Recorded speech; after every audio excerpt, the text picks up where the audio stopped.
Hope you're having a great weekend so far. It's good to have you with us. I'm Daniel Chen. Let's begin with the first Trilateral Summit in more than 3 years between the leaders of Korea, China, and Japan, who met in Seoul today. Following the summit, the three leaders released a joint statement reaffirming their commitment to increasing trilateral cooperation. For more, we have our Presidential Office correspondent Hwang Sung-hee on the line. Sung-hee, what's the latest? Daniel, as you said, the three leaders issued a joint declaration following the summit outlining their commitment to peace and cooperation in Northeast Asia. Now, North Korea, of course, was a key part of the summit's agenda. The three leaders agreed to continue their joint efforts for the resumption of meaningful six-party nuclear talks for the denuclearization of Pyongyang. They reaffirmed that they oppose any development of nuclear weapons on the Korean peninsula. Now, other areas of cooperation include speeding up the process of negotiating their trilateral free trade agreement, as well as bolstering civilian exchanges. The three countries also agreed to increase their cooperation in the environmental arena, such as preventing pollution and yellow dust. This is the first trilateral summit since May 2012, and it was largely put off because of Japan's denial of its wartime atrocities. This was addressed by Chinese Premier Li Keqiang, who said he no longer wants to see trilateral cooperation under threat because of a crack in mutual trust. He added that a correct sense of history is vital to maintaining mutual trust. President Park said the three countries had taken a big step forward by normalizing their trilateral cooperation. Prime Minister Shinzo Abe expressed the hope that today's meeting will be the beginning of a more fruitful trilateral summit to be held in Japan next year. The three leaders are now attending a trilateral business summit before they head to dinner in just about an hour. Back to you, Daniel.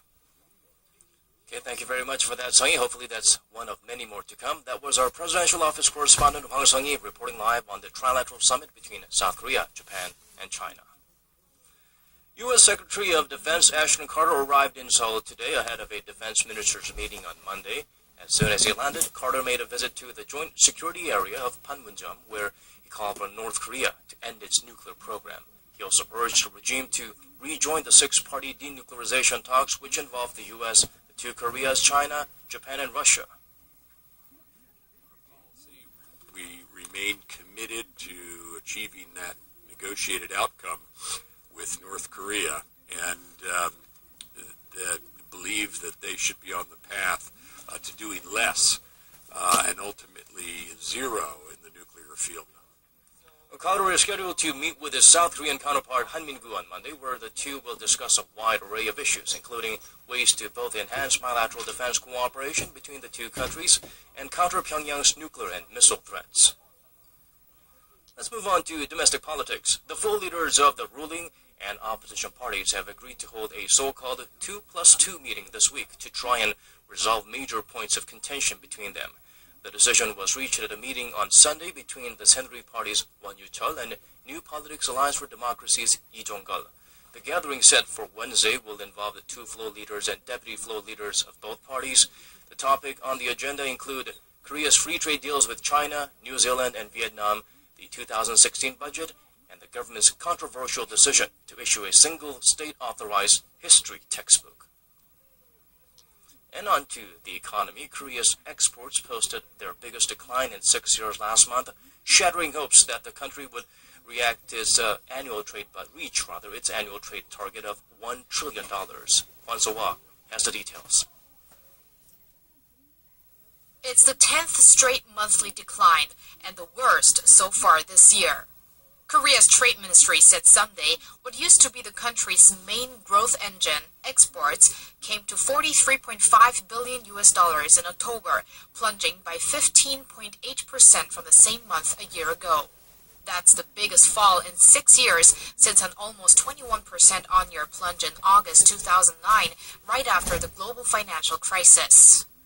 Meanwhile, the country's trade surplus continued a 45-month streak, with imports falling even more than exports, with imports posting a 16.6% on-year decline last month. What's notable, though, is that the gap between the growth in exports and imports has narrowed. There was negative growth in almost all sectors except for mobile communication devices exports, which soared by 42%. especially affected by continuing low global oil prices, where petroleum and petrochemical product shipments, which fell more than 41 and 21% from the previous year. Cars, ships, and steel weren't spared either. Given that the economic conditions outside of the country are bad, it will be difficult to bring about any effect from measures to revitalize Korea's exports in the fourth quarter of the year, which is expected to continue the trend of negative growth. That's why most experts see it as almost impossible for the country to reach its annual trade target of $1 trillion, a mark Korea had hit for 4 years running. According to an official at the Trade Ministry, the forecast for November looks a little better than October, with improvements in the shipbuilding sector due to an uptick in orders. Kwon So-ah, Arirang News. Despite the rosy predictions for Korea's shipbuilding industry at the end of the year, the country's shipbuilders may have to let go of up to 10,000 employees within the next 2 to 3 years due to planned restructuring set to begin this month. Industry Watcher said Sunday the restructuring will be undertaken by Korea's 3 biggest shipbuilders, Hyundai Heavy Industries, Samsung Heavy Industries, and Daewoo Shipbuilding and Marine Engineering. Other smaller companies are also set to be a part of it. This comes as orders for ships have been on the decline, raising concerns that some businesses are also at risk for bankruptcy. A Korean man in his 70s has been found dead in the Philippines after months in captivity. The elderly man, identified by his last name, Hong, was kidnapped in January by a local extremist group linked to Al-Qaeda. The group had demanded a ransom of $10.6 million for his release. Korea's foreign ministry said Sunday that an abandoned corpse believed to be Hong was discovered in Sulu province. There were no wounds on the body, which leads investigators to believe Hong died from an unspecified illness. And in international news, a Russian airliner crashed into a mountainous area of the Sinai Desert early on Saturday morning, killing everyone on board. The Egyptian branch of the Islamic State says it's responsible for it, but many doubt the claim. Oh Se-young has the latest. A Russian passenger plane crashed in Egypt's Sinai Desert, killing all 224 people on board. The plane went down on Saturday around 6:13 a.m. local time, just 23 minutes after it departed the resort of Sharm el-Sheikh for St. Petersburg.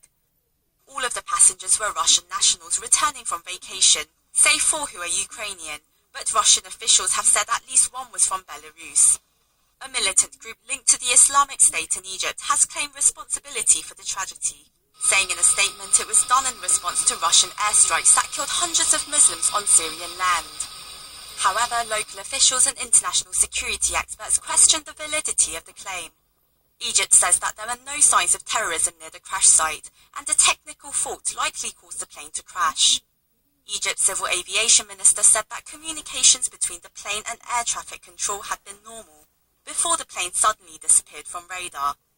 Also, many doubt that militants in the area have the capacity to bring down the plane, as it is believed the missiles they possess are only capable of hitting aircraft flying at low altitudes. To identify the cause of the crash, Egyptian authorities will examine the aircraft's 2 black boxes, both of which were recovered. Russian specialists will also participate in the investigation. Oh Se-young, Arirang News. At least 27 people have been killed and more than 180 injured from a fire and subsequent explosion at a nightclub in Bucharest.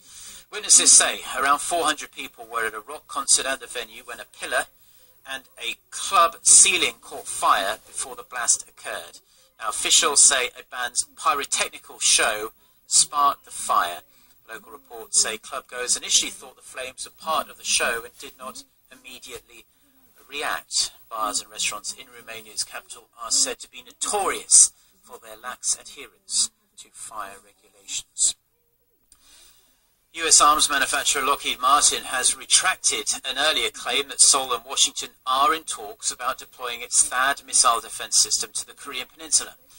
The company released a statement Friday saying it regretted the inaccurate information that was provided at a news conference a day earlier by Mike Trotsky, its vice president for air and missile defense systems. South Korea and the US deny any negotiations are underway. It's unclear what prompted the Lockheed official to make such a statement. The confusion comes ahead of US Defense Secretary Ashton Carter's upcoming trip to South Korea, where the possible deployment of THAAD could come up. The UN resolution is urging North Korea to join the International Labour Organization and comply with all its laws. This comes hot on the heels of a UN report that blasted the regime for making huge sums of money off tens of thousands of North Koreans forced to work overseas. Kwon Jang-ho reports. The European Union and Japan have submitted a draft resolution to the UN General Assembly's Third Committee, condemning North Korea's human rights violations.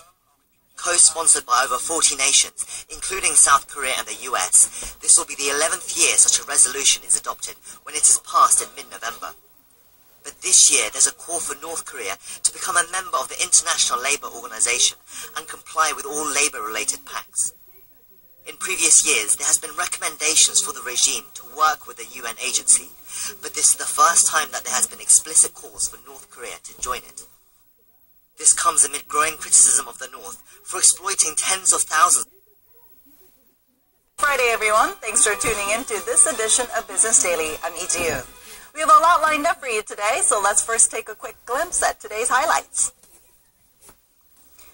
Korea's industrial output expands at the fastest pace in 3 months in September, thanks to strong demand for semiconductors and automobiles.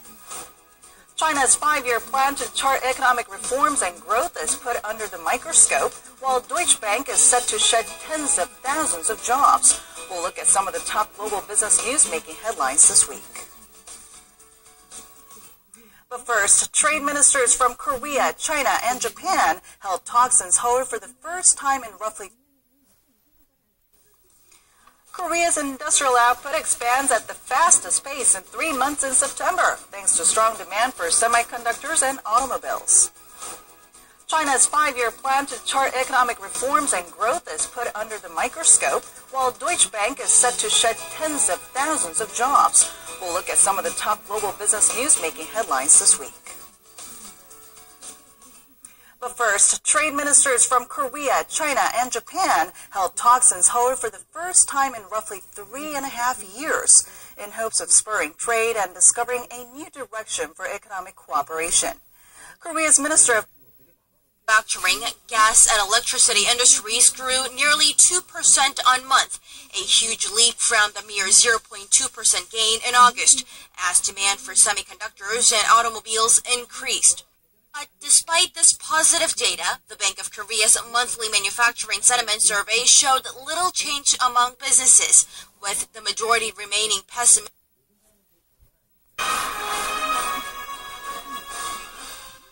We want to welcome our viewers in Korea and around the world. I'm Moon Gun-young in Seoul. This is Arirang News special coverage of the Joint News Conference following a Trilateral Summit between Korea, Japan, and China.